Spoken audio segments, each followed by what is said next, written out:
हरियाणा की नायब सैनी सरकार अल्पमत में आ गई है। अब तक सरकार के साथ रहे 3 निर्दलीय विधायकों ने कांग्रेस को समर्थन देने का ऐलान कर दिया है। 3 निर्दलीयों की समर्थन वापसी के साथ ही प्रदेश सरकार के राजनीतिक समीकरण बिगड़ गए हैं। अब विधानसभा चुनाव तक हरियाणा में अल्पमत की सरकार चलेगी। बीजेपी सरकार से समर्थन वापस लेने वाले विधायकों की संख्या मंगलवार सुबह तक 4 थी, लेकिन शाम आते आते इनकी संख्या 3 हो गई।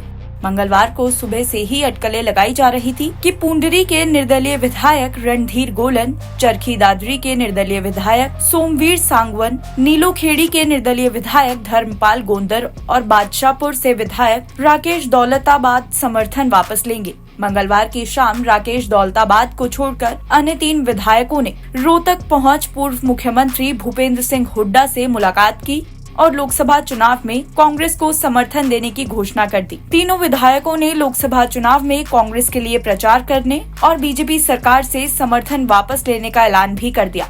तीनों विधायकों ने विधानसभा स्पीकर को बीजेपी सरकार से समर्थन वापस लेने का अपना लिखित पत्र नहीं दिया है। फिर भी घोषणा से सरकार पर दबाव जरूर बढ़ गया है। सरकार विधायकों के संख्या बल के हिसाब से अल्पमत में आ गई है। संवैधानिक तौर पर सरकार को अगले 4 महीने तक किसी तरह का खतरा नहीं है। पूर्व मुख्यमंत्री मनोहर लाल के इस्तीफे देने से पहले 22 फरवरी 2024 को विधानसभा के बजट सत्र के दौरान कांग्रेस बीजेपी सरकार के खिलाफ अविश्वास प्रस्ताव लेकर आई थी। उस समय निर्दलीय विधायकों के सहयोग और समर्थन के चलते बीजेपी बहुमत साबित करने में कामयाब हो गई थी। जेजेपी के कुछ विधायकों ने भी बीजेपी सरकार को अपना समर्थन दिया था, जिस कारण बीजेपी और जेजेपी का गठबंधन टूटने के बावजूद मुख्यमंत्री नायब सिंह सैनी की सरकार को कोई खतरा नहीं पहुंचा था। संवैधानिक दृष्टि से 22 फरवरी के बाद से अगले 6 महीने तक नायब सिंह सैनी की सरकार के विरुद्ध कोई अविश्वास प्रस्ताव नहीं लाया जा सकता। इस हिसाब से अल्पमत में होने के बावजूद सरकार को 22 अगस्त तक किसी तरह का खतरा नहीं है।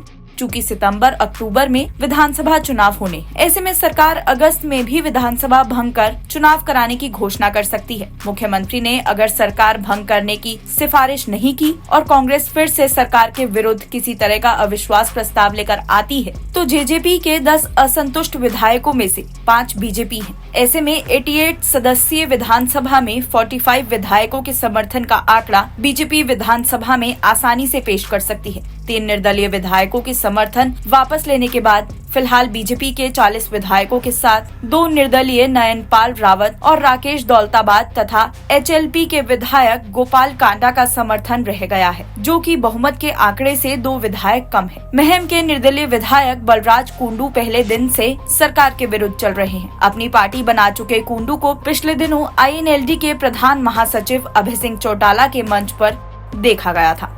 NBT ऑनलाइन की रिपोर्ट।